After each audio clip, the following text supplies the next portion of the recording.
Jack, it's great to be here with you today in the HP Garage, which a lot of people call the birthplace of Silicon Valley, an important icon in American innovation. And it's appropriate that we're here because garage is where you keep your car, and your work has been all about making sure that we can get around. So I would love to just start off with a little bit of your story and what got you interested in maps and geography, or how did you kind of fall into that? It's a long story, really. Well, we got time. I mean, I looked out in my life, actually, many aspects. I suppose like other people, I'm standing on shoulders of a lot of people. Mm-hmm. So they really affected me at an early age. My parents were immigrants from Holland, and my mother was a maid, my father was a gardener, and they were innovative. Mm-hmm. And they influenced me. They started a little nursery because they were told as immigrants, get your kids through college. So they didn't have any money, so they started a little nursery. Okay. And we all grew up in the nursery, creating plants, selling plants, serving different customers. It was really mind-boggling, actually, as an environment for understanding entrepreneurship. Right. Anyway, short story, I went to college. I studied landscape architecture out of a nursery. You'd think sure, that, yeah. plants, all those sort of things. And then got interested in geography. And then got interested in computers. And then got interested in city planning. And then got interested in computers and system thinking. I got lucky. I got into Harvard University, where I did research in a lab for computer map making and spatial analysis.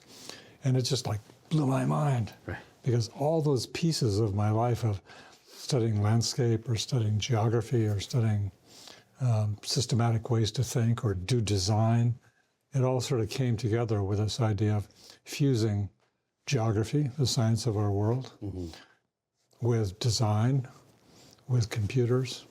And this was back in the 60s, so, you know, the world with was... the vacuum tubes. And Well, yeah, okay. Well, there was big computers. You know.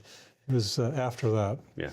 But we would work all night in the computer environment and make these interesting maps and then study design. So this combination of the environmental movement, which was starting really in the 60s, Silent Spring, that kind of thing, and urban design, my interest in landscape design, my interest in computers, really kind of wired me to this idea of, well, actually, my wife and I were spending, just before graduation, a few hours together thinking, what should we do when we graduate? And I think what occurred to us is this notion of we didn't know exactly where to work, but the notion was we would like to spend our life working on the application of systems thinking and rational thinking to creating a better environmental setting, doing urban planning or design work. And so we got out, and there actually wasn't a place outside of the academy to work. So we went back to California and just started doing little projects, you know, like mapping air pollution in Southern California, or helping a company find the right location for something using maps and geography. And we started a company out of that. Yeah. I mean, doing project work, what I'd call work for hire.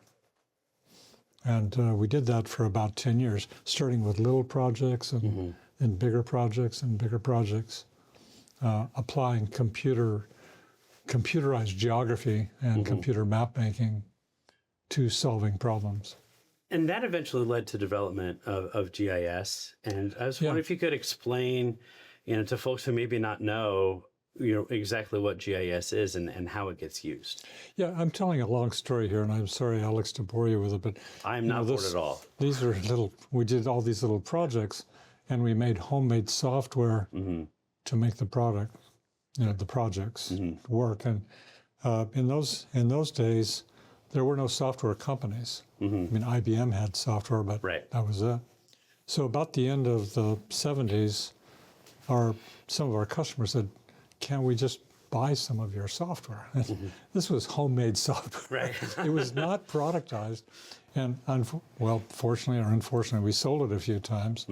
And people, just open source software, and people started complaining. Well, I think we had 6 or 7 customers. And so they said, can we come to Redlands, where we were all living, and can we talk to you about this?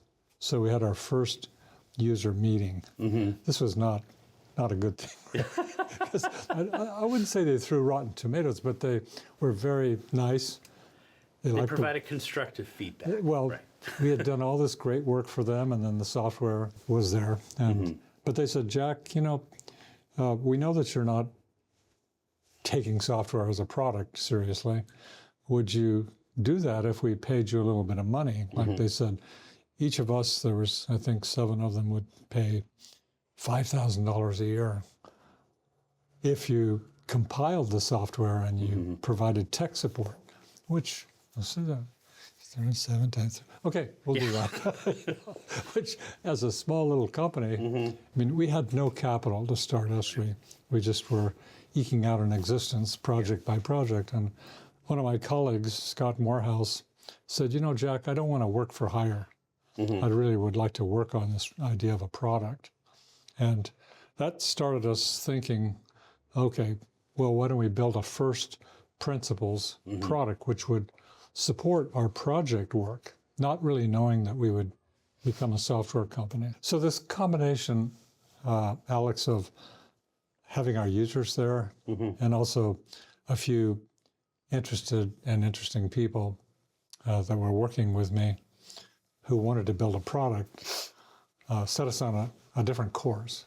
We understood over a 10-year period how to do projects, but this idea of creating a product was a whole new idea.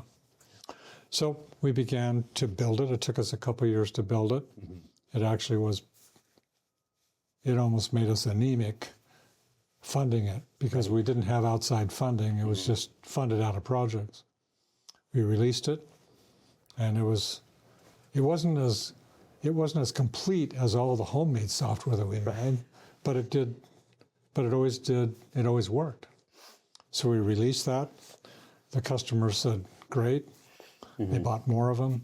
And we started this process of innovation. So each year we would hold that user conference and people would tell us problems both about the tools and also about our company.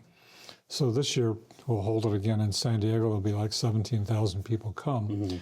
And they, again, give us feedback. So I want to get across a point here. We made a shift from being a services work-for-hire company to a product company. When we made that shift, we shifted philosophy to being a service, serving these users with a product. Right. And so each year they tell us, where we're going wrong, or they give us inspiration about how to evolve the product. So let me just bottom line it. Sure. For many years, we've been a innovative company, innovating based on user feedback and new technology, enabling technology, and also just a lot of creative ideas. So a release every couple of years, or once a year, or now twice a year, making the product better. So I think this is important because innovation for some people is just a one-shot deal. Okay, you innovate something, it's cool, you make $1 million, you go on. For us, innovation is a process. And the successful innovations that we've had are not just one-shot deals, but they're seen as driven by users and their needs, serving their needs. Yeah, and what I think is interesting about the products that you've built is that they serve as infrastructure, a software infrastructure that other people build on. And so I'd love to hear about maybe some of your favorite things that GIS has enabled other people to do and your users to do. Well, contextually, GIS is built on geography, the science of our world. And geography is actually everything. It's economics, it's physical geography, it's social geography, it's transportation geography, urban geography, it's everything, actually. So it's an integrative science that brings everything in our world together. GIS is a digital geography, or like a digital geography, quantitative geography, and it abstracts our world into data models, and with tools we can make maps, of course, that's logical, but more importantly we can do analytics. GIS basically abstracts geography into layers, social layers, economic layers, physical layers, and by combining these layers you can do analytics. You can understand patterns and relationships. You can understand processes. So it's basically a kind of language for understanding systems. And these systems are everywhere. There's ecological systems, water systems, transportation systems, utility systems, urban systems, the city as a network set of systems. So our customers, we now have millions of customers. And what they do is take geography and analyze it and make maps. Our customer base makes in the range of 4 to 5 billion maps a day. So it's becoming like a language. So people see a map and they understand context. They understand geography. They understand systems. So who does it? Well, here, PG&E, utility company, manages all of their networks and the environment and how to respond to things like fires or catastrophes. The cities, almost every city uses the platform to understand the city, to manage the city, to route trucks. UPS, they route their trucks every day, save tens of millions of dollars by more efficient routing. Same with FedEx, same with Post Office. So actually, turns out that geography is a way to describe everything. And everything can be applied to everything. Almost everything humans do is driven by geographic thinking or geographic information. So geography is kind of a science of understanding, and maps are the language that communicate that understanding to people. And how does it feel, I'm curious, to develop this technology that, is used so widely for important things like, power systems, water systems? Like, what is that sense of responsibility, I guess? How does that impact the way you think about your work? Well, I'm conscious of it because with that innovation comes a huge amount of responsibility. So we have to continuously take care of our users. That's what we think about all the time. And manage because we are a private company and we're not in debt, we never took money, we never have had stockholders. The focus of our organization is to really serve those users. And some of those users are, they do just mission critical work. They save lives, fire departments, police departments, all of them, health organizations. So it's a great privilege, of course, to have a company as great as this one is, but it's also a huge responsibility, and we take it seriously. I mean, my colleagues who build this tool and technology, who support this technology, we take it very seriously. So you mentioned you have a user conference coming up, and I know that you're constantly improving the software and what you're doing. What are you working on right now that's kind of exciting to you? What improvement or what new feature? Well, there's thousands of these features, and each of the features get better. But the general concepts are to expand the application of geographic thinking to more and more industries and more people. That means simplification of mapping. It means delivering maps in a form like story maps or storytelling. That's one big goal that we have, is expansion, because we believe that spatial literacy and geographic literacy is the answer to responding to so many of the challenges that we're facing, from climate change to making things more efficient, to making more intelligent decisions. Yeah, the second big thing is probably in all computing today, AI is having a huge impact. And for us, we're embracing AI to help our users do their work better. First, by automating things, for creating, for simplifying procedures, for creating new data sets off of things like remotely sensed data, but also creating new understanding.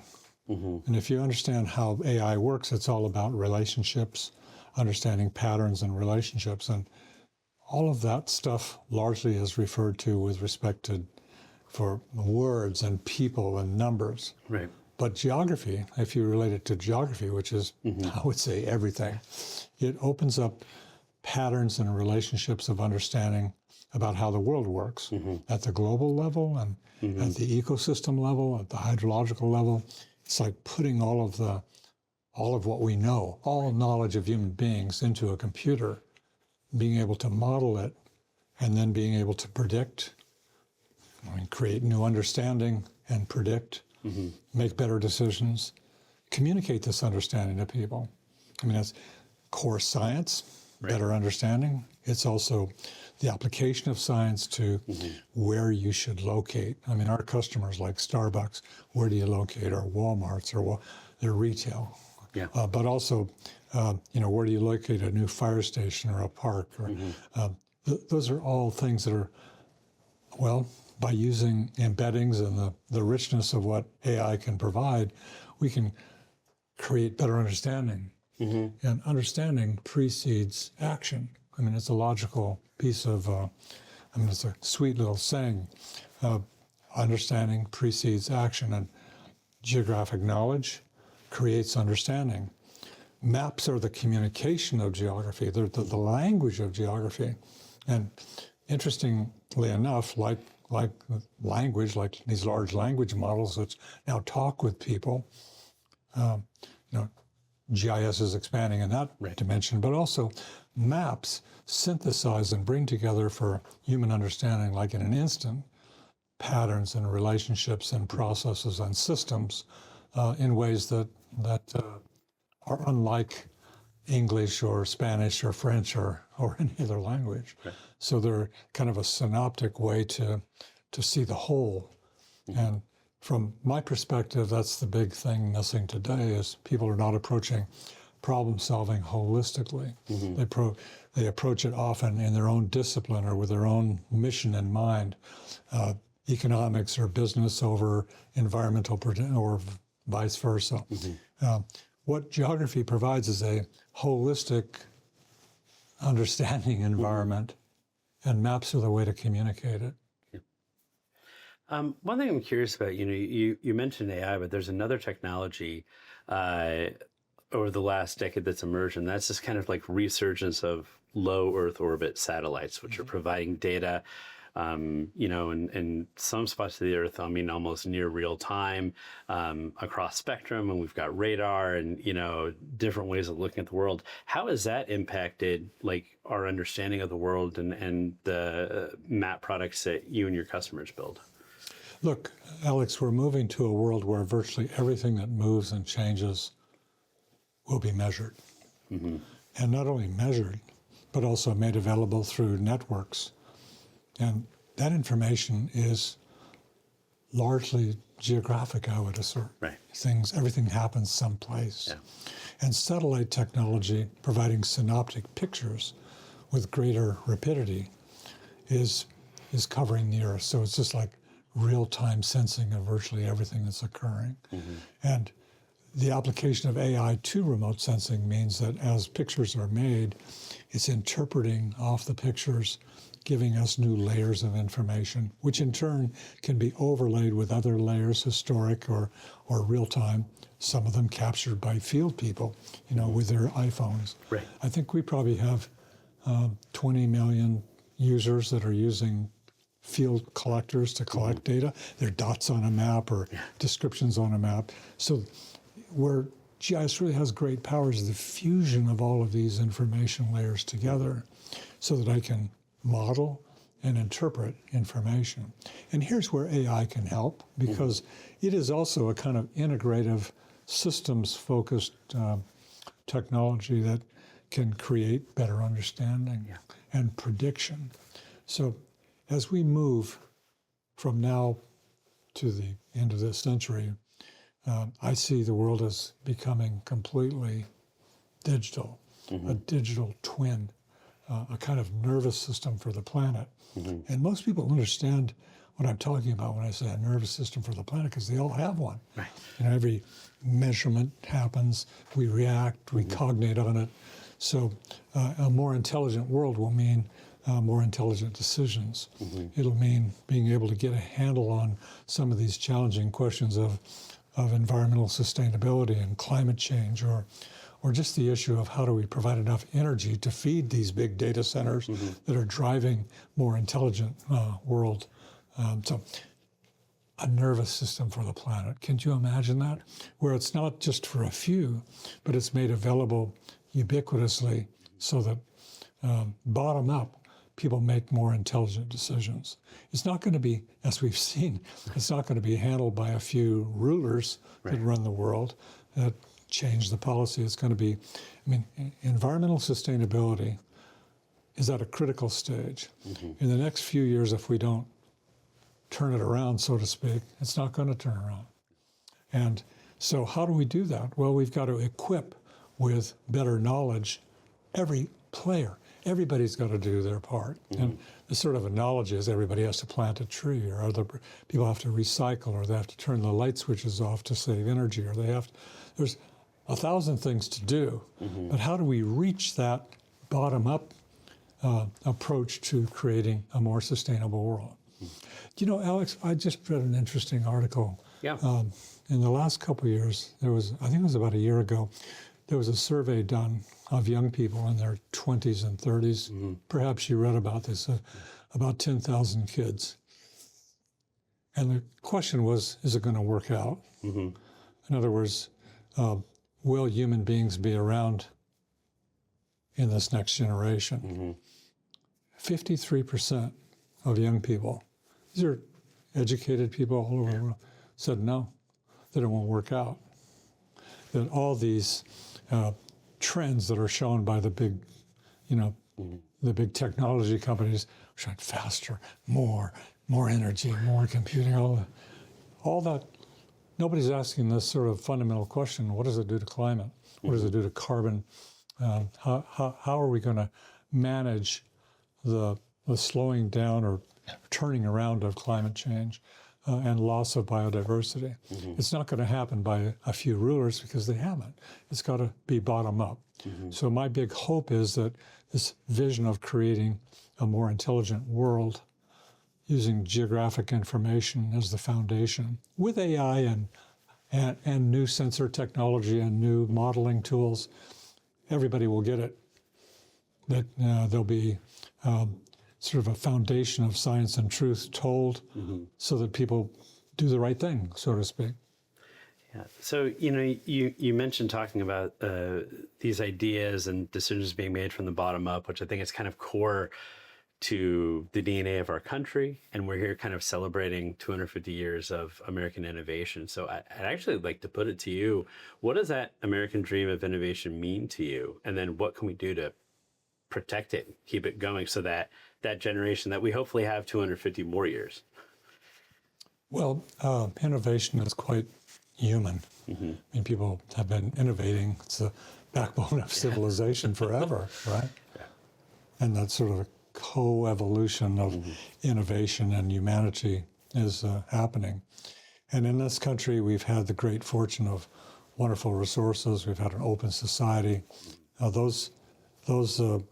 some of the resources are becoming constrained, the basic philosophy, I think, of innovation and encouragement through investments like in education or investments in people, I said at the is not going away.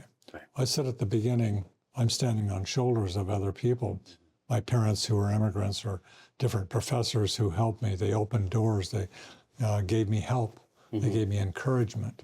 And that kind of atmosphere isn't, I would say it's, America is a foundation for it. And while we have good times and bad times. We have different kinds of geopolitics and politics swinging this way and that way. The future, I think, will be driven by science and advances in innovative technology, like it has from the time of, forever. Right. And I don't think it's just unique in our country. But this is a strong foundation for it happening, largely because of investments in education and free speech and all of the things that we're known for. And also there's a little bit of a spirit here. Mm-hmm. Where people are encouraged to give it a shot, right, to do better. I mean, my parents kept talking in terms like this. They'd say, get ahead. There's a sort of get ahead spirit. Mm-hmm. And I don't think that goes away with changes in politics. It's sort of inherent within our American culture. Great. Well, Jack, thank you so much for joining us. I really do appreciate it, and I appreciate hearing your insights. You're welcome. Thank you, Alex.